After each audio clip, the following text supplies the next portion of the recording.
Breaking news చూస్తున్నాం. America supreme court సంచలన తీర్పిచ్చింది. ట్రంప్కు America supreme court shock ఇచ్చింది. ట్రంప్ టారిఫ్లను అమెరికా సుప్రీంకోర్టు కొట్టివేసింది. సుంకాలు విధించే అధికారం అధ్యక్షుడికి లేదని తెలిపింది. ఇప్పటి వరకు వివిధ దేశాల నుంచి వసూలు చేసిన సుంకాలను ట్రంప్ తిరిగి చెల్లించాల్సిందేనని తెలిపింది. సుప్రీం తీర్పుతో యుఎస్ స్టాక్ మార్కెట్లు భారీ లాభాల్లోకి దూసుకెళ్లాయి. ఇప్పటికే పలు దేశాలపై ట్రంప్ సుంకాలు విధించారు. భారత్కు ట్రంప్ 18% సుంకం విధించారు.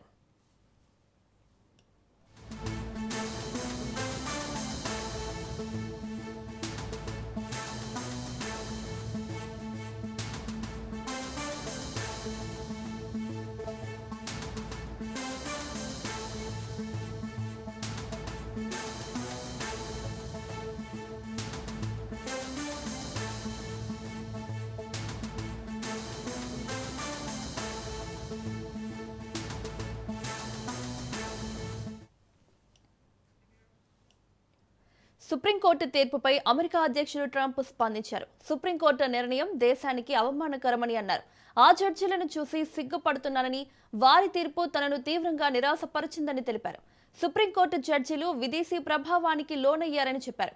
ప్రపంచ దేశాలపై అదనంగా 10% టారిఫ్ విధిస్తానని, భారత్తో కుదిరిన ఒప్పందానికి వచ్చే ముప్పేమీ లేదని తేల్చి చెప్పారు.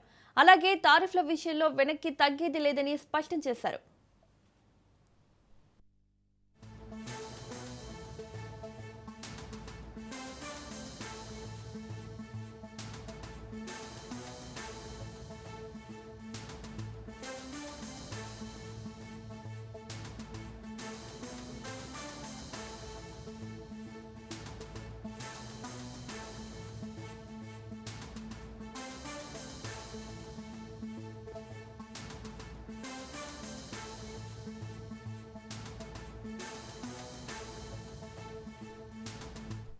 ఇవాళ వికారాబాద్ జిల్లాలో తెలంగాణ సీఎం రేవంత్ రెడ్డి పర్యటించనున్నారు.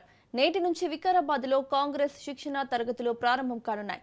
అనంతగిరిలో ఏపీ, తెలంగాణలో డీసీసీ అధ్యక్షులకు శిక్షణ ఇవ్వనున్నారు. 10 రోజుల పాటు శిక్షణ తరగతులు జరగనున్నాయి. శిక్షణ తరగతుల ప్రారంభోత్సవానికి సీఎం రేవంత్ రెడ్డి హాజరు కానున్నారు.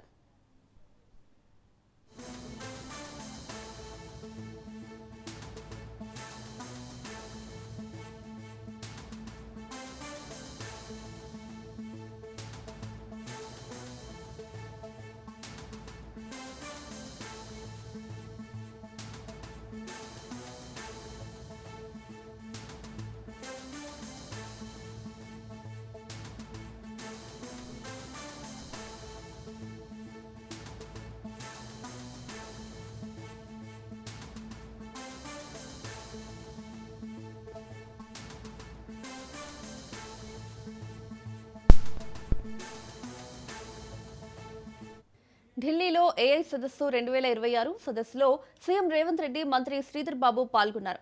దేశంలో ఏఐ అభివృద్ధి కోసం కేంద్ర రాష్ట్ర ప్రభుత్వాలు కలిసి ప్రత్యేక వార్ రూమ్ ను ఏర్పాటు చేయాలని సీఎం రేవంత్ రెడ్డి అన్నారు. ఏఐ పరిణామాలను పర్యవేక్షించడానికి ఇతర అవసరాల కోసం వార్ రూమ్ అవసరమని, ఇలాంటి వార్ రూమ్ కోసం హైదరాబాద్ ఎంతో అనువైన ప్రదేశమని ఆయన అన్నారు. మనిషి కంటే ఏఐ ఎక్కువ తెలివితేటలు కలిగి ఉందని అన్నారు. ఏఐలో భారత్ గ్లోబల్ లీడర్ గా ఎదగాలని ఆకాంక్షించారు. హైదరాబాద్లో ఏఐ వర్సిటీని ఇప్పటికే అన్ని వసతులతో ఏర్పాటు చేస్తామని వెల్లడించారు. ఏఐ దుర్వినియోగం కాకుండా ప్రత్యేక చర్యలు చేపట్టాలని కోరారు. Some of the best of minds from all over the world have come together at the Artificial Intelligence Summit in India. I congratulate Government of India, Honorable Prime Minister Sri Narendra Modi ji and Sri Ashwini Vaishnav ji, Minister for Electronics and IT, for making this possible. Across human history, great ideas, discoveries, and inventions have changed our lives. Discovery of fire, wheels, and agriculture changed our lives.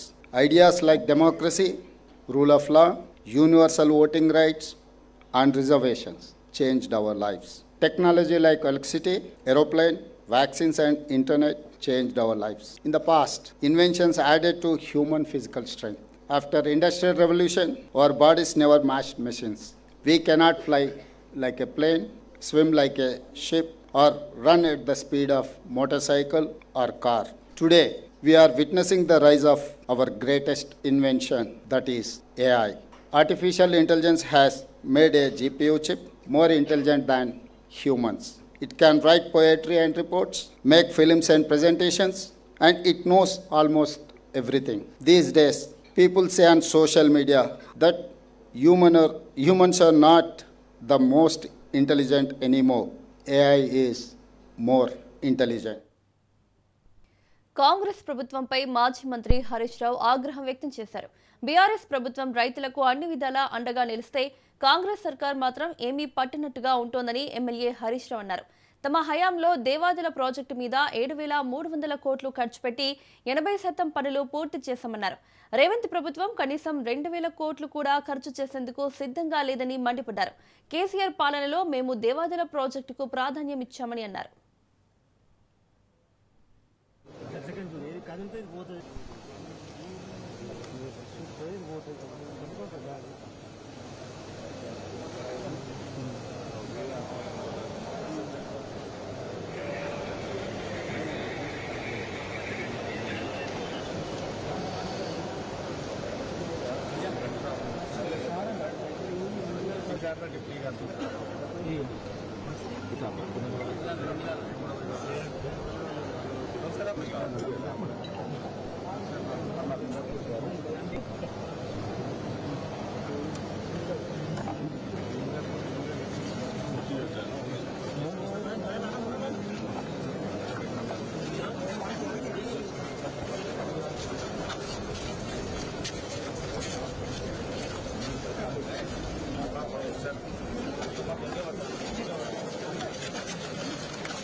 ఇప్పుడు Devadula pump house లో భాగంగా మనం ఉన్నటువంటి place Devannapeta pump house. Devadula project లో Devannapeta pump house దగ్గర మనం ఉన్నాం. లోపలికెళ్లి చూస్తే 3 మోటార్లు ఆఫ్ అయినాయి. 3 మోటార్లు కూడా పనిచేయడం లేదు. గోదావరి నదిలో కావలసినంత నీళ్ల ప్రవాహం ఈ రోజు ఉంది. ఈ రోజు కూడా సమ్మక్క బ్యారేజ్ దగ్గర 16,000 క్యూసెక్కుల నీళ్లు పోతా ఉన్నాయి. నదిలో నీళ్లున్నాయి, రైతాంగానికి నీళ్లు అవసరం ఉంది. కానీ దేవన్నపేట మన పంప్ హౌస్ లో 3 మోటార్లు కూడా ఆఫ్ చేసి పెట్టారు. మీ అందరికీ తెలుసు, గత సంవత్సరం మార్చి 18వ తేదీ 2025 మార్చి 18వ తేదీ ఈ జిల్లా ఇన్ఛార్జ్ మంత్రి పొంగులేటి గారు, జిల్లా మంత్రులు వచ్చి ఇక్కడ హడావిడి చేసినారు. మోటార్ లాంచ్ చేస్తున్నాం, ఎంత రాత్రి అయినా సరే ఇక్కడనే బండుకుంటాం, మోటార్ లాంచ్ చేసే పోతాం ఇడికేలని పెద్ద పెద్ద మాటలు మాట్లాడారు. మోటార్ లాంచ్ చేయకుండానే గాలి మోటార్ ఎక్కిండ్రు, హైదరాబాద్ చేరిండ్రు. గత సంవత్సరం ప్రభుత్వ నిర్లక్ష్యం వల్ల సకాలంలో ఈ పంప్ హౌస్ మోటార్లు ఆన్ చేయకపోవడం వల్ల 60,000 ఎకరాల్లో పంట నష్టం జరిగింది. పోనీ ఈ సంవత్సరం అయినా నీళ్లు ఇస్తారా అంటే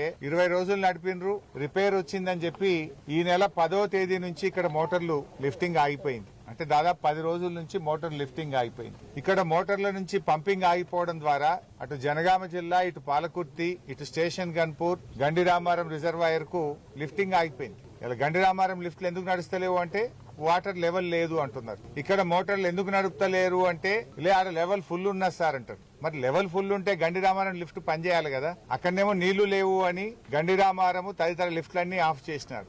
ఇక్కడేమో మోటార్లు నడుస్తలేవు. అసలు విషయం ఏందో తెలుసుకుందామని చెప్పి మేము దేవన్నపేట పంప్ హౌస్ కు వస్తే రిపేర్ వచ్చింది సార్, మాకు సాఫ్ట్వేర్ ప్రాబ్లం వచ్చింది, మాకు మోటార్లలో ప్రాబ్లం వచ్చింది అని చెప్తున్నారు. గత సంవత్సరం మంత్రులు వచ్చి హడావిడిగా మేము థర్డ్ ఫేజ్, అసలు ఈ థర్డ్ ఫేజ్ చేసిందే బీఆర్ఎస్ పార్టీ. 99.5% పనులు బీఆర్ఎస్ పార్టీయే పూర్తి చేసింది. కేవలం ఒక 1%, 0.5% పనులే మిగిలి ఉండే. ఆ పైన రూఫ్ ఒకటి, కొద్దిపాటి కనెక్షన్స్ తప్ప 99% బీఆర్ఎస్ ప్రభుత్వమే ఈ పనులన్నీ పూర్తి చేసింది.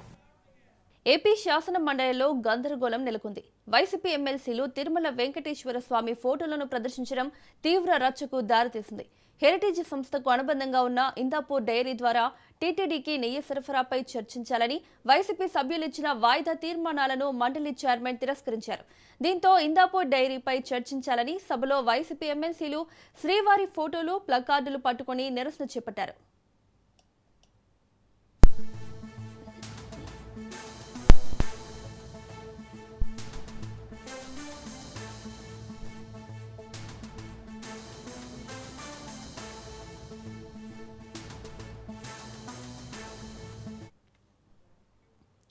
వెంకటేశ్వర స్వామి ఫోటోలతో నిరసన తెలపడంపై మంత్రి పయ్యావుల కేశవ్ తీవ్ర అభ్యంతరం వ్యక్తం చేశారు.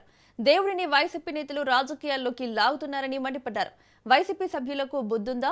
దేవుడిని రాజకీయాల్లోకి లాగే దుర్మార్గపు చర్యలను అనుమతించకూడదంటూ మండలి చైర్మన్ ను కోరారు. ఓ దశలో మంత్రి పయ్యావుల మండలిలో తన ఇయర్ ఫోన్స్ విసిరికొట్టి అసహనం వ్యక్తం చేశారు. దేవుడంటే వైసీపీ సభ్యులకు భయం, నమ్మకం లేవన్నారు. చట్టసభల్లో వైసీపీ సభ్యులు శ్రీవారి ఫోటోల ప్రదర్శనలతో మహాపచారానికి పాల్పడ్డారంటూ మండిపడ్డారు. చెప్పులు, బూట్లు వేసుకుని దేవుడి ఫోటోతో వైసీపీ నేతలు సభకు వచ్చి మహాపచారం చేశారంటూ మంత్రులు, కూటమి సభ్యులు తీవ్ర నిరసన వ్యక్తం చేశారు.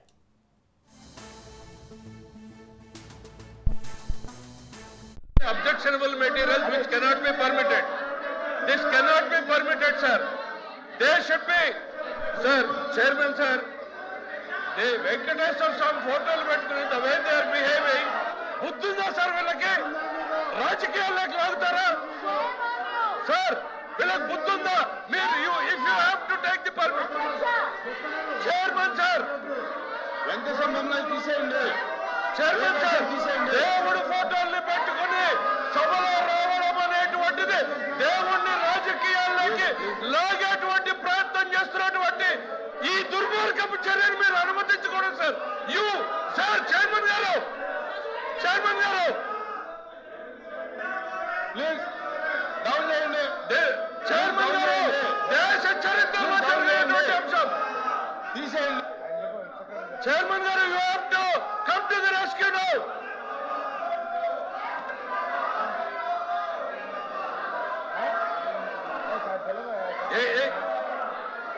చైర్మన్ గారు, సార్ చైర్మన్ సార్, దేవుడు అంటే నమ్మకం లేదు, దేవుడు అంటే గౌరవం లేదు, దేవుడు అంటే భయం లేదు.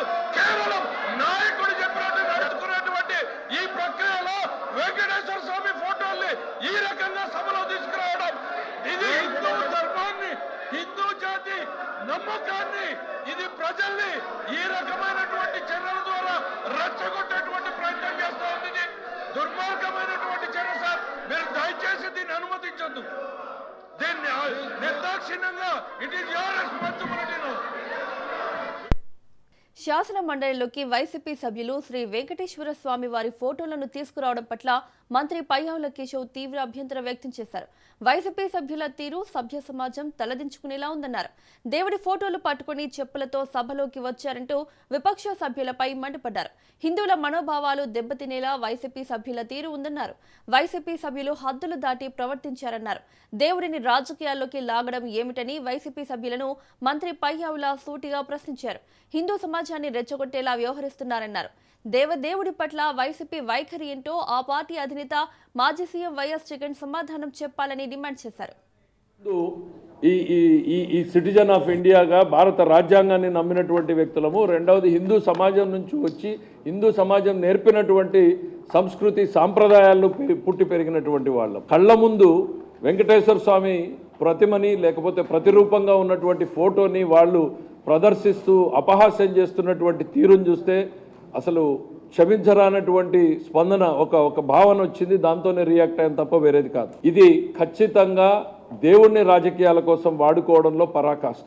ఎస్, రాజకీయాల్లో మీరు ఎంత దూరమైనా పోవచ్చు, ఏమైనా ఎత్తుగడలేచ్చు, దట్ ఈజ్ ఆల్ యాక్సెప్టబుల్. కానీ ప్రత్యక్ష దైవంగా కొలిచేటువంటి వెంకటేశ్వర స్వామిని రాజకీయాల్లోకి రావడము అని అంటే మీకు, మీ పార్టీకి, మీ పార్టీ అధినాయకుడికి దేవుడి పట్ల ఏ రకమైన ఆలోచన ఉంది అనేటువంటిది ఇవాళ సమాజం ఆలోచించుకోవాల్సినటువంటి అవసరం ఉంది. సభ్య సమాజం హర్షించినటువంటి విధంగా ఈరోజు మనం కలియుగ దైవంగా ఎవరినైతే భావిస్తామో, దేవుడిగా భావిస్తామో ఆ వెంకటేశ్వర స్వామి ఫోటోలను పట్టుకుని ర్యాలీలో చెప్పులు వేసుకున్నట్టు. తిరుమల లడ్డు ప్రసాదంపై సీఎం చంద్రబాబు చేసిన ఆరోపణలు కేవలం రాజకీయ స్వలాభం కోసమేనని మాజీ మంత్రి బొత్స సత్యనారాయణ ధ్వజమెత్తారు. చంద్రబాబు నాయుడు తన కుటుంబ సంస్థ అయిన హెరిటేజ్ కు అనుబంధంగా ఉన్న ఇందాపూర్ డైరీకి నెయ్యి కాంట్రాక్టులు ఇప్పించుకోవడానికే శ్రీవారి ప్రసాదంపై దారుణమైన నిందారోపణలు చేశారని బొత్స ఆరోపించారు. 4 రోజులుగా ఈ దోపిడీపై చర్చకు డిమాండ్ చేస్తున్నామన్నారు. చర్చ జరిగితే ఆధారాలతో సహా అన్ని వాస్తవాలు ప్రజలకు చూపిస్తామని సవాల్ విసిరారు.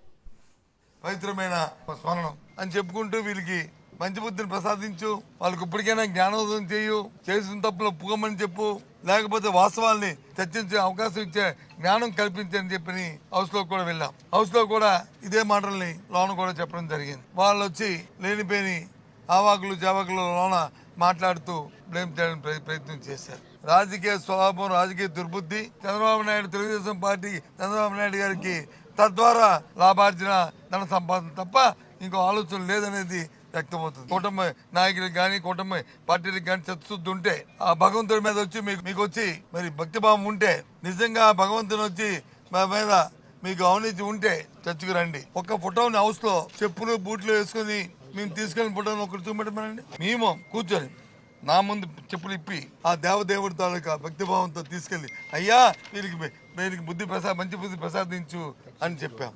ఎందుకండి ఈ కుంటి సాకులు? ఇదిగో వెంకటేశ్వర స్వామి ఫోటో, ఇదిగో కాళ్ళకి బూట్లు, ఇదిగో మెళ్ళలో దండ, దీన్ని ఏమంటారు ఆలోచించండి. మేము వచ్చి చంద్రబాబు నాయుడు గారు పనిచేశారు కదా, మేము కూడా చేస్తామని చెప్పడానికి తయారుగా లేము. అది వాళ్ళ తాలూకు ఆలోచన, వాళ్ళ బుద్ధి. అది చంద్రబాబు నాయుడు గారు, తెలుగుదేశం పార్టీ, కూటమి పార్టీ పెద్ద తాలూకు బుద్ధి. కానీ మాకు అది లేదు. హిందాపూర్ తో హెరిటేజ్ ఉన్న సంబంధాలపై చర్చ అడిగాం. హిందాపూర్ కంపెనీ ఒక ప్రైవేట్ కంపెనీ, అలాగే హెరిటేజ్ ఒక ప్రైవేట్ సంస్థ. మరి ఈ సంస్థలో ఎంతమంది మంత్రులు మాట్లాడిపోయండి?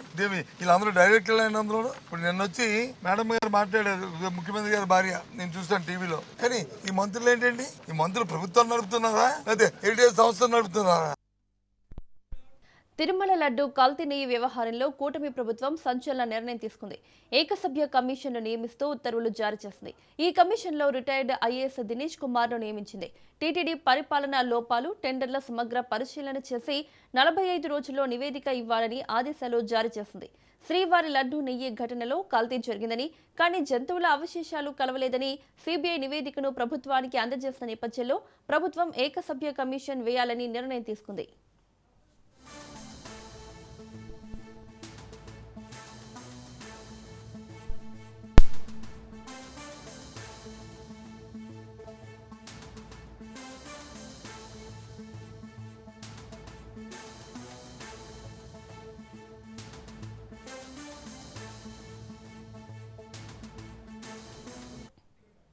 ప్రభుత్వ నిర్ణయంపై వైసీపీ నేత భూమన కరుణాకర్ రెడ్డి విమర్శలు గుప్పించారు.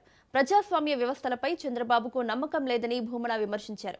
సిబిఐ సిట్ నివేదిక తమకు అనుకూలంగా రాలేదు కనుకే ఏకసభ్య కమిషన్ ఏర్పాటు చేశారని భూమన కరుణాకర్ రెడ్డి ఆరోపించారు. చంద్రబాబు కుట్రలను తిరుమల శ్రీవారు బయటపెట్టారంటూ భూమన కరుణాకర్ రెడ్డి మండిపడ్డారు. కుట్రకు పాల్పడి ఇప్పటికే ఆయన దేవుడి ఆగ్రహానికి గురవుతున్నా కూడా, తగిన మూల్యాన్ని చెల్లిస్తున్నా కూడా, తప్పులు తెలుసుకొని లెంపలు వేసుకోవడానికి బదులు మళ్లీ మా మీద దాడికే ఆయన ఈ వ్యవహారం నడుపుతున్నారు అన్నటువంటి విషయం చాలా స్పష్టంగా అర్థమైపోతున్నది. సిబిఐ సిట్ తన కనుసన్నలలో విచారణ జరపలేదని, తాను అనుకున్నట్టుగా వైఎస్ఆర్ కాంగ్రెస్ పార్టీ నాయకుల మీద, మా నాయకుడు జగన్మోహన్ రెడ్డి గారి మీద అభియోగాలు మోపలేదు కనుక, తాను ఆశించిన విధంగా రాజకీయ కుట్ర ముందుకు సాగలేదు కాబట్టి, ఇప్పుడు ఒక రిటైర్డ్ అధికారితో ఈ వన్ మ్యాన్ కమిషన్ ని వేసినారు, దినేష్ కుమార్ అనేటువంటి రిటైర్డ్ ఆఫీసర్తో. దీన్ని మేము పూర్తిగా రాజకీయ ఎత్తుగడగానే భావిస్తున్నాం. సుప్రీంకోర్టు పర్యవేక్షణలో సిబిఐ సిట్ వేసి దర్యాప్తు చేసిన తర్వాత అదే అంశం మీద మళ్లీ కమిషన్ వేయటం అన్నది చాలా ఆశ్చర్యం కలిగించేదే కాకుండా సుప్రీంకోర్టును అవహేళన చేసేటువంటి అంశంగా కూడా ఉంది. అత్యున్నత సర్వోన్నత న్యాయస్థానం ఇచ్చినటువంటి తీర్పు ప్రకారం సిబిఐ సిట్ రెండు కలిపి విచారణ చేసిన తరువాత చంద్రబాబు నాయుడు గారు లడ్డూ ప్రసాదం పైన రాజకీయ కుట్రకు పాల్పడి ఇప్పటికే ఆయన దేవుడి ఆగ్రహానికి గురవుతున్నా కూడా, తగిన మూల్యాన్ని చెల్లిస్తున్నా కూడా, తప్పులు తెలుసుకొని లెంపలు వేసుకోవడానికి బదులు మళ్లీ మా మీద దాడికే ఆయన ఈ వ్యవహారం నడుపుతున్నారు అన్నటువంటి విషయం చాలా స్పష్టంగా అర్థమైపోతున్నది. సిబిఐ సిట్ తన కనుసన్నలలో విచారణ జరపలేదని, తాను అనుకున్నట్టుగా వైఎస్ఆర్ కాంగ్రెస్ పార్టీ నాయకుల మీద, మా నాయకుడు జగన్మోహన్ రెడ్డి గారి మీద అభియోగాలు మోపలేదు కనుక, తాను ఆశించిన విధంగా రాజకీయ కుట్ర ముందుకు సాగలేదు కాబట్టి, ఇప్పుడు ఒక రిటైర్డ్ అధికారితో ఈ వన్ మ్యాన్ కమిషన్ ని వేసినారు దినేష్ కుమార్ అనేటువంటి రిటైర్డ్ ఆఫీసర్తో. దీన్ని మేము పూర్తిగా రాజకీయ ఎత్తుగడగానే భావిస్తున్నాం. సుప్రీంకోర్టు పర్యవేక్షణలో సిబిఐ సిట్ వేసి దర్యాప్తు చేసిన తర్వాత అదే అంశం మీద మళ్లీ కమిషన్ వేయటం అన్నది చాలా ఆశ్చర్యం కలిగించేదే కాకుండా సుప్రీంకోర్టును అవహేళన చేసేటువంటి అంశంగా కూడా ఉంది. అత్యున్నత సర్వోన్నత న్యాయస్థానం ఇచ్చినటువంటి తీర్పు ప్రకారం సిబిఐ సిట్ రెండు కలిపి చంద్రబాబును తాను ఉద్దేశపూర్వకంగా తిట్టలేదని మాజీ మంత్రి అంబటి రాంబాబు అన్నారు. అవతల వాళ్లు తనను తిడుతున్నారనే క్షణికావేశంలో తిట్టానని తెలిపారు. తిట్టినందుకు తాను పశ్చాత్తాపడ్డానని వెల్లడించారు. తనకు బెయిల్ రాకుండా ఉండేందుకు వంశీ అనే వ్యక్తి కుట్ర చేశారన్నారు. తాను కమ్మవారిని తిట్టినట్టు రిమాండ్ రిపోర్టులో రాశారన్నారు. తన కుటుంబంలో 8 మంది ఉన్నారని, వారిలో 4 కాపులైతే 4 కమ్మవారని అన్నారు. తన 2 అల్లుళ్ళు కమ్మవాళ్లేనని చెప్పారు. తాను కులం పేరుతో ఎందుకు దూషిస్తానన్నారు. అని ఫ్లెక్సీ దగ్గరికి వెళ్లి మీడియా మిత్రులందరినీ పిలిచి చెప్పాను. జగన్మోహన్ రెడ్డి గారిని దూషిస్తూ, సుబ్బారెడ్డి గారిని దూషిస్తూ, కరుణాకర్ రెడ్డి గారిని దూషిస్తూ మీరు కట్టకండి తప్పు అని చెప్పాలని ఆవేదనతో నేను వెళ్ళానే. కర్రలు, రాడ్లు తీసుకుని నా కారు మీదకి వచ్చారు. నా కారును కొట్టే ప్రయత్నం చేశారు. తిట్టారు బూతులు, భయంకరమైన బూతులు.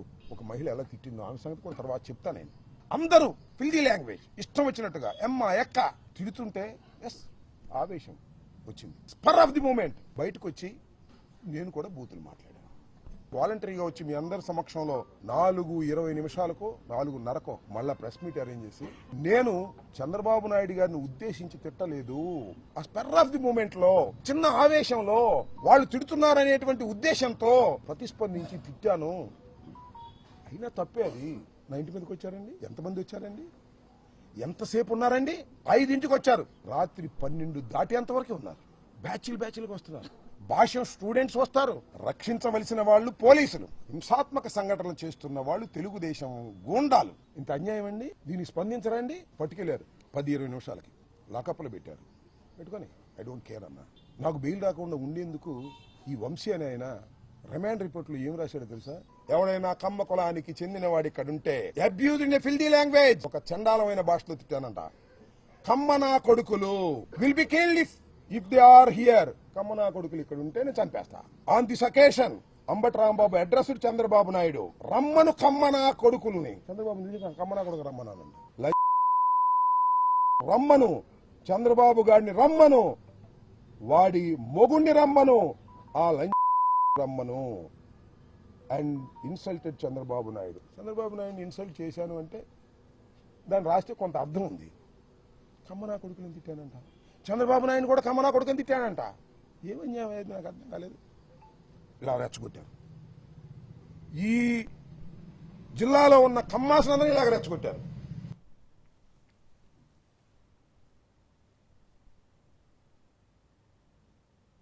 Nara Lokesh cricket match tweet పై మాజీ మంత్రి పేర్ని నాని స్పందించారు. సినిమా డైలాగులు ట్విట్టర్లో కాదు, దమ్ముంటే ఫ్లైట్ బోర్డింగ్ వివరాలు బయటపెట్టాలన్నారు. మీకు సొంతంగా ఉన్న ఫ్లైట్ వివరాలు తెలపాలని ఆయన డిమాండ్ చేశారు. ప్రజల సొమ్మును విలాసాలకు వాడటం కూటమి నేతలకు పరిపాటిగా మారిందని ఆయన విమర్శించారు. ఈ నారా లోకేష్ ఆయన ఎవరైతే తమరు ట్వీట్ చేశారో, ఈ నారా లోకేష్ 5 కోట్ల మంది ఆంధ్ర రాష్ట్ర ప్రజలకి కూలోడు.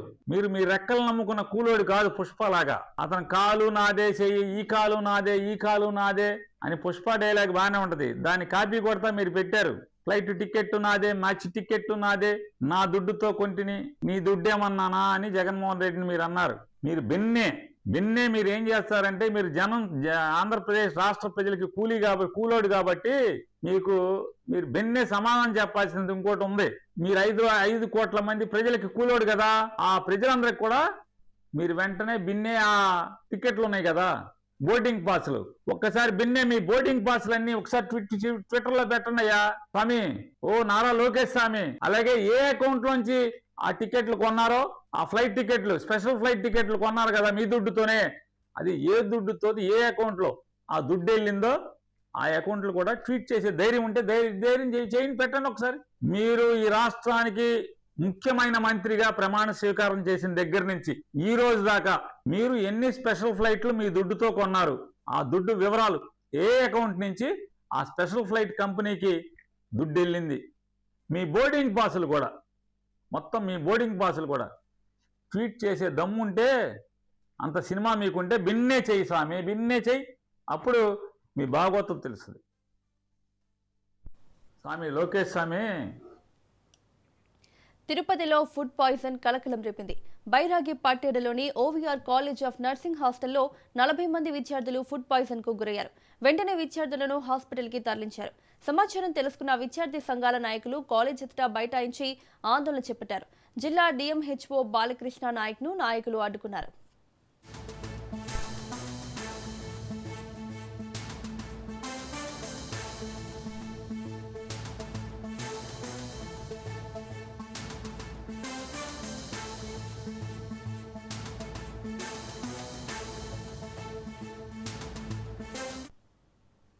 తిరుపతిలో ఫుడ్ పాయిజన్ కలకలం రేపింది. బైరాగి పట్టేడలోని ఓవీఆర్ కాలేజ్ ఆఫ్ నర్సింగ్ హాస్టల్లో 40 మంది విద్యార్థులు ఫుడ్ పాయిజన్ కు గురయ్యారు. వెంటనే విద్యార్థులను హాస్పిటల్ కి తరలించారు. సమాచారం తెలుసుకున్న విద్యార్థి సంఘాల నాయకులు కాలేజ్ ఎదుట బైఠాయించి ఆందోళన చేపట్టారు. జిల్లా డిఎంహెచ్ఓ బాలకృష్ణ నాయక్ను నాయకులు అడ్డుకున్నారు.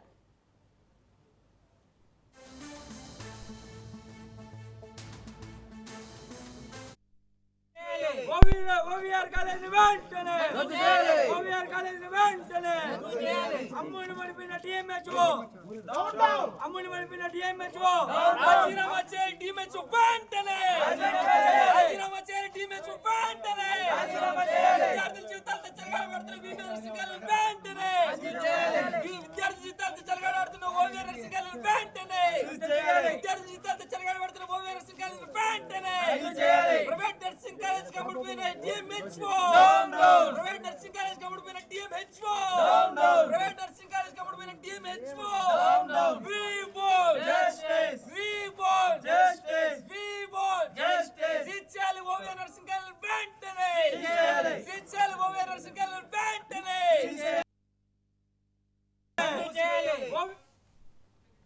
సంధ్యా థియేటర్ తొక్కిసలాట ఘటనలో నాంపల్లి కోర్టు ఛార్జ్ షీట్ ను తిప్పి పంపింది. ఇప్పటికే 2 సార్లు ఛార్జ్ షీట్ ను రిటర్న్ చేసింది నాంపల్లి కోర్టు. అల్లు అర్జున్ సహా 23 మందిపై ఛార్జ్ షీట్ దాఖలైంది. దాఖలు చేసిన ఛార్జ్ షీట్ లో లోపాలు ఉన్నట్లు గుర్తించింది. పోలీసుల ఛార్జ్ షీట్ లో సాంకేతిక లోపాలను కోర్టు గుర్తించింది. హార్డ్ డిస్క్లు, సీడీలు, పెన్ డ్రైవ్లు జతపరచకపోవడంతో ఛార్జ్ షీట్ ను రిటర్న్ చేసింది.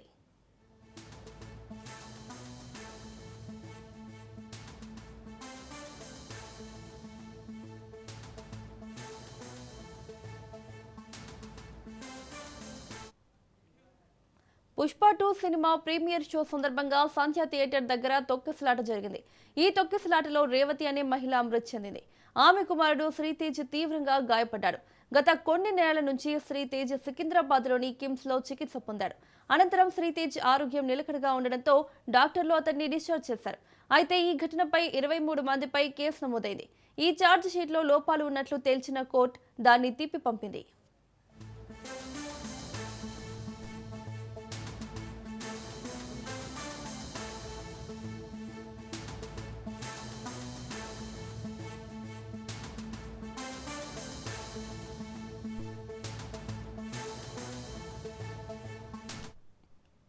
యాదాద్రి భువనగిరి జిల్లా భూదాన్ పోచంపల్లిలోని ఓ కెమికల్ ఫ్యాక్టరీలో పేలుడు జరిగింది.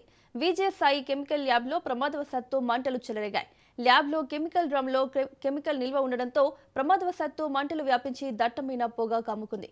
ఒక్కసారిగా పేలుడు సంభవించడంతో డ్రమ్ల నుండి కెమికల్ బయటకు పారింది. దీంతో భయంకరమైన దుర్వాసన వెదజల్లింది. ఘటనా స్థలానికి 2 ఫైర్ ఇంజన్లు చేరుకొని మంటలను ఆర్పేశారు. అయితే ఈ ఘటనలో ఒక వ్యక్తి కాలి బూడిదయ్యారు. ఈ ప్రమాదానికి సంబంధించి సీసీ కెమెరా ఫుటేజ్ ప్రమాద తీవ్రత ఎంత భయానకరంగా ఉందో, తరచూ ఇలాంటి సంఘటనలు జరుగుతున్నప్పటికీ కంపెనీల యాజమాన్యాలు ముందు జాగ్రత్తలు తీసుకోవడంలో విఫలమవుతున్నారనే విమర్శలు వినిపిస్తున్నాయి.